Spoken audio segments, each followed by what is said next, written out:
તો આજે અમદાવાદ મહાનગરપાલિકાનું વર્ષ 2015-16નું બજેટ રજૂ થવાનું છે।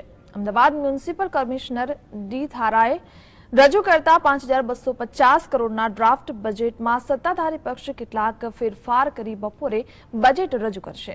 આગામી થોડા મહિનામાં કોર્પોરેશનની ચૂંટણી આવતી હોવાથી આ વખતનું બજેટ ફૂલ ગુલાબી હોય તે સ્વાભાવિક છે। બજેટમાં તંત્ર દ્વારા નાગરિકોને ફાયદો થાય તેવી જાહેરાત કરાય તેવી શક્યતાઓ સેવાઈ રહી છે। અત્રે ઉલ્લેખનીય છે કે ગત વર્ષે તંત્ર દ્વારા રજૂ કરવામાં આવેલા 5200 કરોડના બજેટમાં અનેક જાહેરાત કરવામાં આવી હતી, જેમાં કેટલીક કાગળ પર જ રહી ગઈ હતી। વડાપ્રધાન નરેન્દ્ર મોદી અમદાવાદને શાંઘાઈ બનાવવા માંગે છે। મ્યુનિસિપલ કોર્પોરેશન દ્વારા કાગળ પર અમદાવાદના વિકાસ માટે દર વર્ષે કરોડો રૂપિયા ફાળવવામાં આવે છે અને વિવિધ કામોની જાહેરાતો પણ કરવામાં આવે છે। જો કે નવાઈની વાત તો એ છે કે તેમાંથી મોટાભાગના કામ તો માત્ર કાગળ પર જ રહે છે।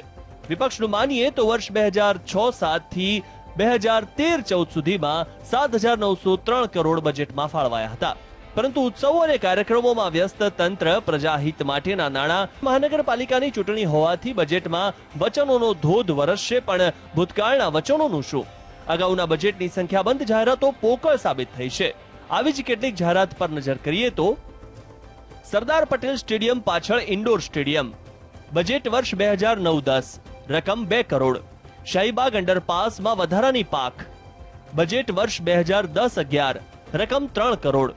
વીએસ હોસ્પિટલમાં stem cell therapy centre, budget વર્ષ 2010-11 રકમ 10 કરોડ। પૂર્વ ઝોનમાં 750 બેડની અદ્યતન હોસ્પિટલ, બજેટ વર્ષ 2011-12 રકમ 7 કરોડ। પૂર્વ ઝોનમાં અદ્યતન ફિઝિયોથેરાપી સેન્ટર, બજેટ વર્ષ 2011-12 રકમ 3 કરોડ। જેપી ચોકનો વિકાસ, બજેટ વર્ષ 2013-14 રકમ 2 કરોડ।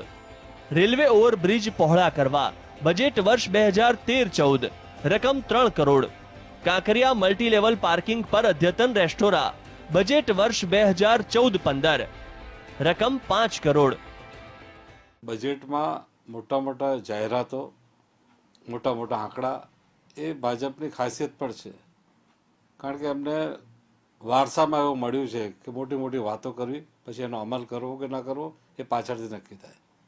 મૂળ વાત એ છે કે અમદાવાદ શહેરમાં જે જાહેરાતો કરવામાં આવી છેલ્લા 4 વર્ષની વાત કરું તો તેમાં ખાસ કરીને પૂર્વ ઝોનમાં 750 બેડની હોસ્પિટલ બનાવવાની વાત હતી, પછી હવામાં જ છે। એ જ રીતે શાહીબાગ અંડરપાસ જ્યાં છે ત્યાં ત્રીજી પાંખ નાખવા માટે 2 બજેટમાં જુદા 2012 અને 2013માં લગભગ 3 કરોડ રૂપિયા ફાળવવામાં આવ્યા હતા, પરંતુ કોઈ કામગીરી કરવામાં આવી નથી।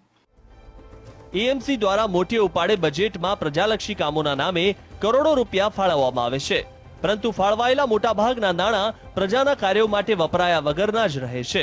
વિવિધ બજેટમાં ફાળવવામાં આવેલી રકમ અને ન વપરાયેલી રકમ પર નજર કરીએ તો 2006-07માં ફાળવાયેલ રકમ 1676.65 કરોડ, બજેટ મુજબ ખર્ચ ન કરેલ રકમ 437 કરોડ।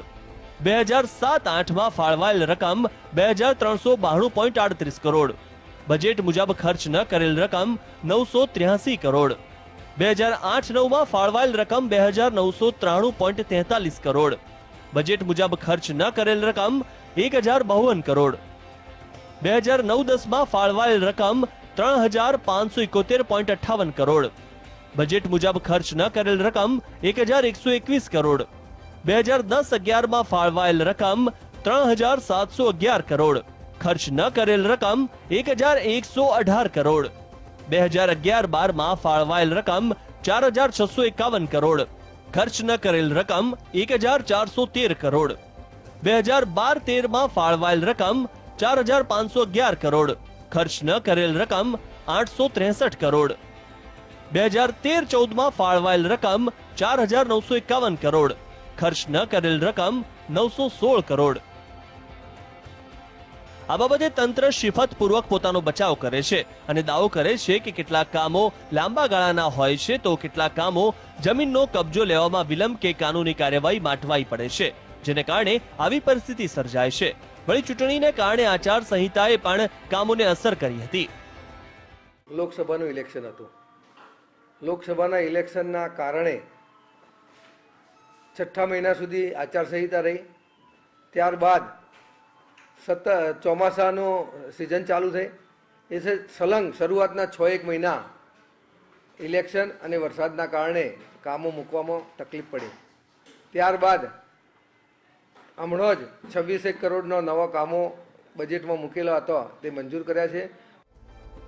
તંત્ર દર વર્ષે કરોડો રૂપિયાનું બજેટ ફાળવે, પરંતુ તે નિર્ધારિત કામો નિર્ધારિત સમયમાં પૂર્ણ થાય તે માટેની કામગીરી કરવામાં એએમસીનું ભાજપ પ્રશાસન આટલા વર્ષોના અનુભવ છતાં નિષ્ફળ જાય છે, અથવા તો કામ કરવાની દાનત પર પ્રશ્નાર્થ લાગે છે.